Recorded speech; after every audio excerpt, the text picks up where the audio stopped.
Most of my friends are moms my age.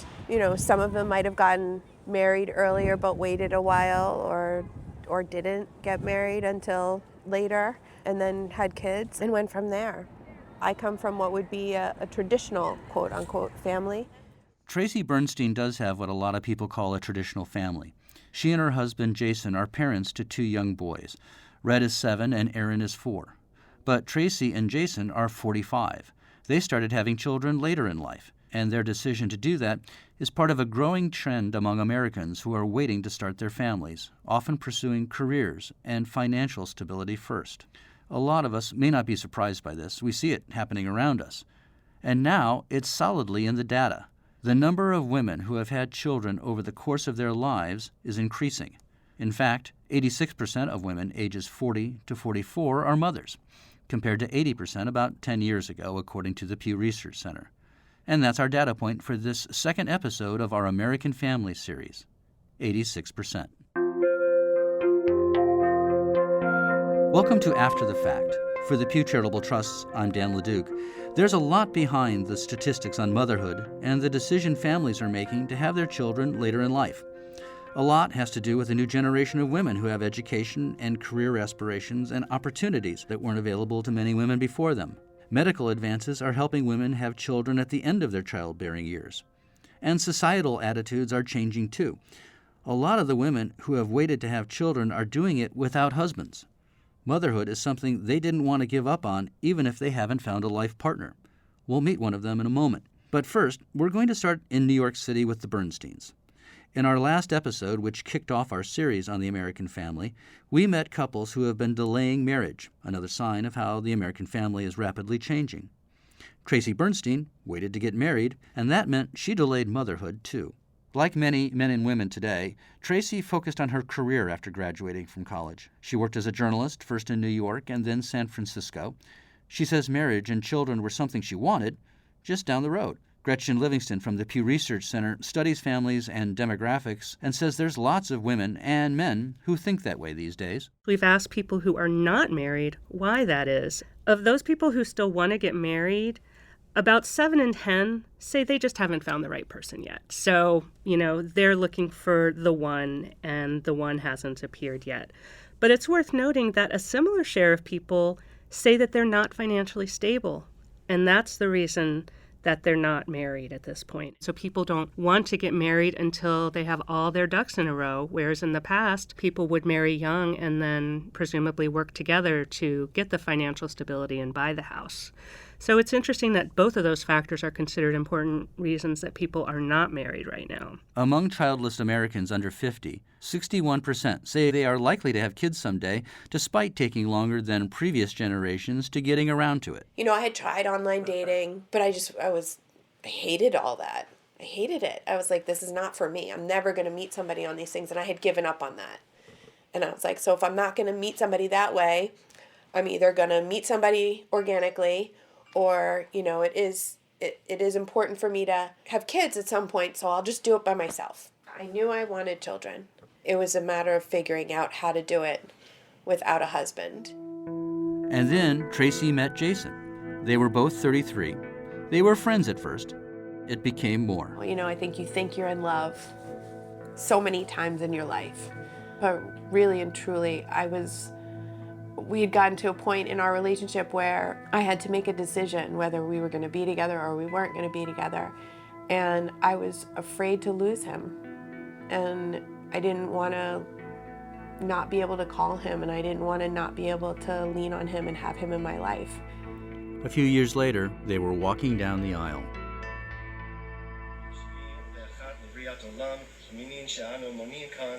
Brookhaven Hamlet, New York. The rings symbolize to each other as beloveds and friends before God and these witnesses. I now pronounce you husband and wife. Thank you. Tracy got pregnant on their honeymoon. She was 38 when she had Rhett, 40 when she had Aaron. She's just one of many Americans who are finding a partner and having children later than previous generations. Here's Gretchen again. If we look across the board, we really see postponement of births really across race, ethnicity, education. So yes, it is pretty striking. At the same time, it's worth noting that some of these trends have been ongoing for even longer than the 20 years I've looked at here. Teen births have been going down for decades, and that's an important factor in the overall postponement of births among all women. With delays in marriage, it's not surprising that childbearing years are also delayed. While non-traditional families are becoming more common, specifically parents who decide to have children without being married, most Americans, about 60%, are waiting until marriage to have kids. But one of the most interesting findings Gretchen came across in her research relates to highly educated women. There used to be a motherhood gap by education, meaning less educated women were far more likely to ever become moms than more educated women. And that was true even as recently as the mid-1990s. But now what we find is that gap is narrowing dramatically. So if we look at women who have a PhD or a professional degree, in the mid-90s, about 65% of those women had ever had a baby by the end of their childbearing years. Now that number is 80%. That's a 15-point increase in really just 20 years, which is really, really striking.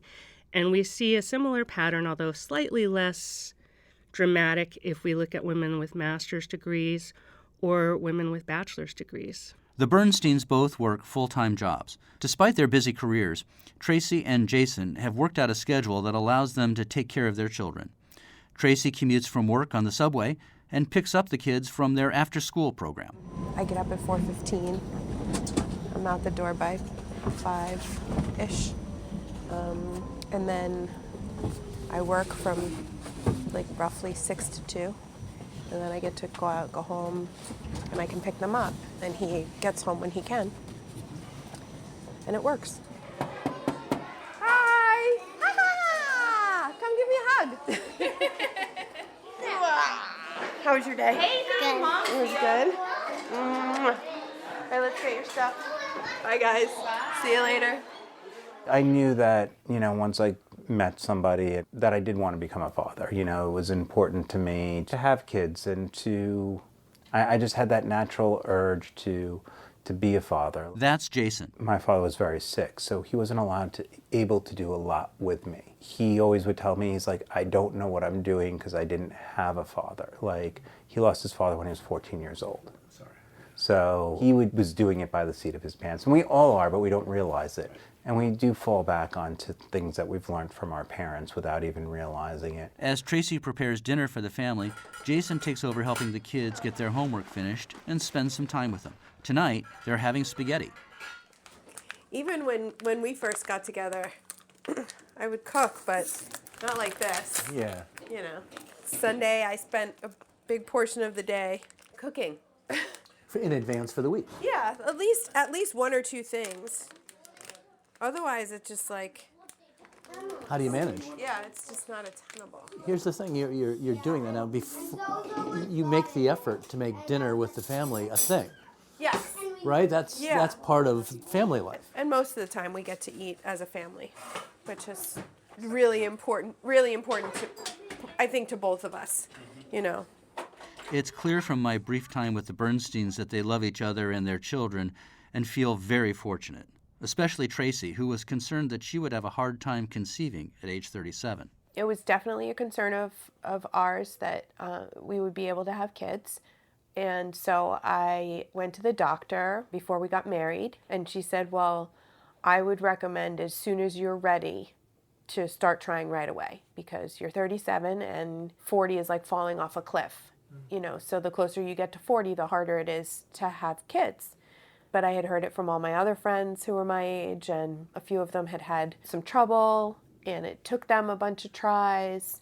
Some of them had already, said, okay, we got to do fertility. And so we went on our honeymoon, and I got pregnant. You were blessed right away. I was blessed right away. Mm-hmm.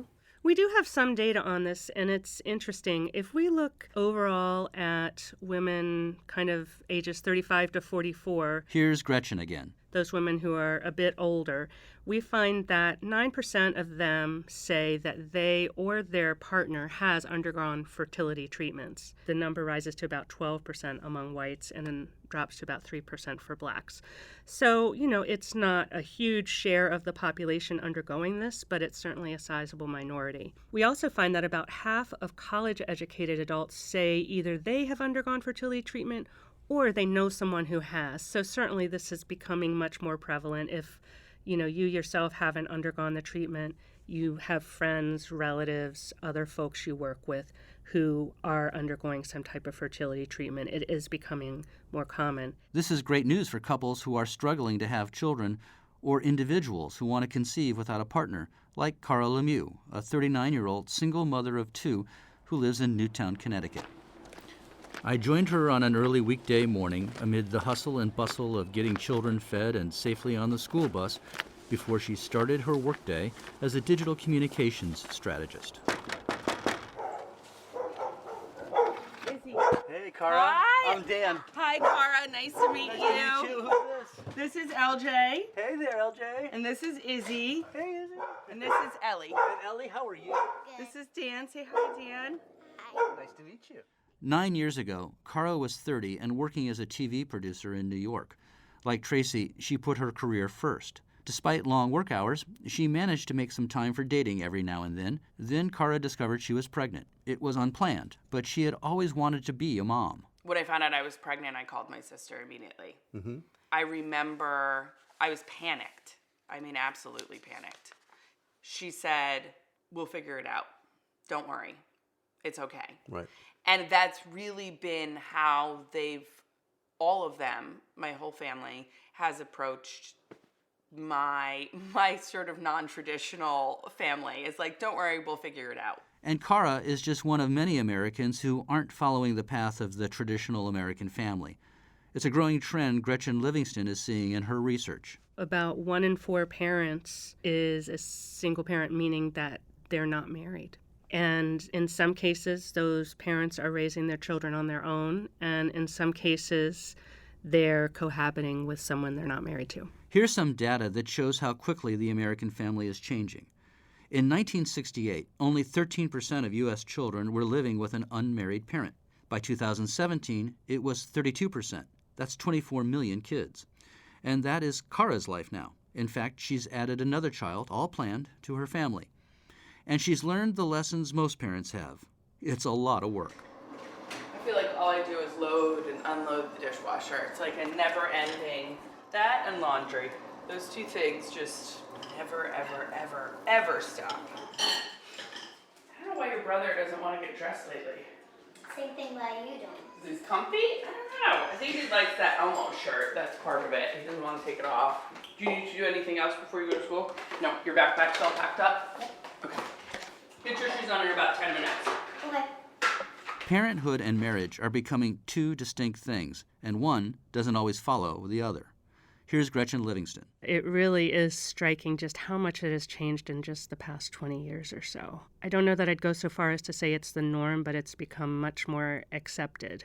Now, it's still the case that if you look at attitudinal data, people don't look that highly on single mothers raising a child on their own, but the numbers are shifting a bit as it becomes more common. These attitudes that Gretchen talks about were something Cara felt when she was first pregnant with Ellie. I definitely feel a shift in the past, since I had my daughter to now. Either I don't care as much about what people say, or what people are saying has changed a little bit. But I don't feel the scrutiny and the stigma attached to single motherhood nearly as much as I did when I first had my daughter.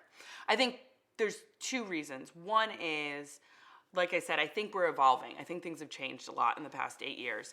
I think number two, there's a different stigma. There's just people view unplanned pregnancy and single motherhood attached to that differently than they view being a single mom by choice, which is what, I sort of the category I fall into with my son.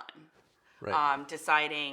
Making the conscious decision to have him, taking steps to, find a donor and get pregnant on purpose is very different than casually dating someone and getting pregnant by accident. Cara and the kids moved from New York to Newtown, Connecticut to be closer to family. Her job lets her work from home, and she supplements her income teaching as an adjunct professor.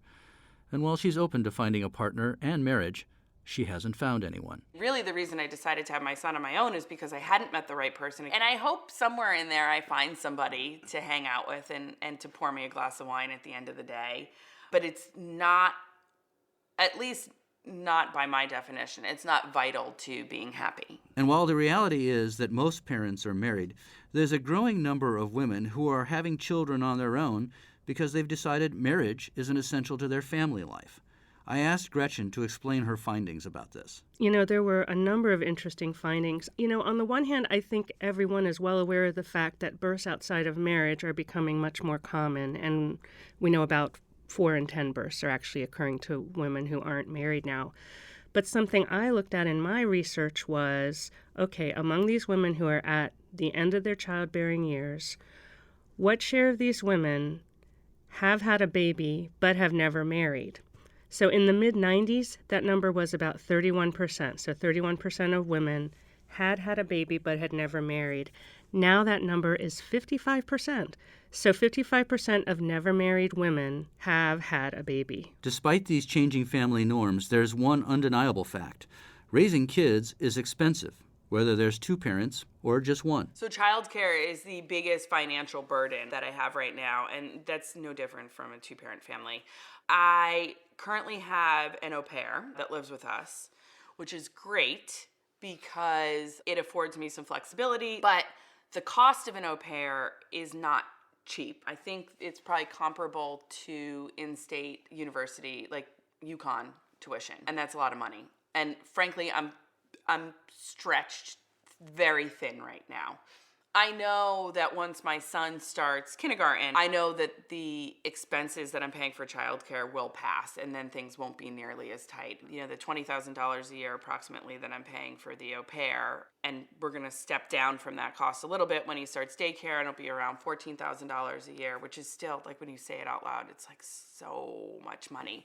But I know from having my daughter that ends. And things will still be tight. I'm never going to be at a place where I'm not looking at the price tag or where there's not trade-offs.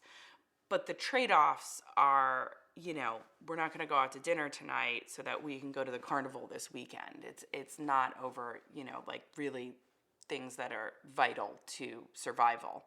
But I know that it will end, and then I'll be able to do things that I'm supposed to do with my money, like put it into my retirement and build up a savings account. Retirement and savings and the day-to-day costs of just having children. Those are the challenges for most American families, whether they are solo parents like Cara or traditional 2-parent families. There was a time when there was no spending that was outside of the bills that came in monthly, that you could just spend the money and it was actual cash that you were paying for with. It was all credit. I mean, there was a time in our lives when if we wanted to get the kids Chick-fil-A like we are tonight, that was going on a credit card. I mean, that kind of spending, and that is nuts. I mean, you do not want to get behind something like that, and we did. In the next episode, we're traveling back to Indiana to meet Mike and Shannon Buckman, who are trying to stretch every dollar as they raise their 3 children. Join us then. After the Fact is produced by the Pew Charitable Trust.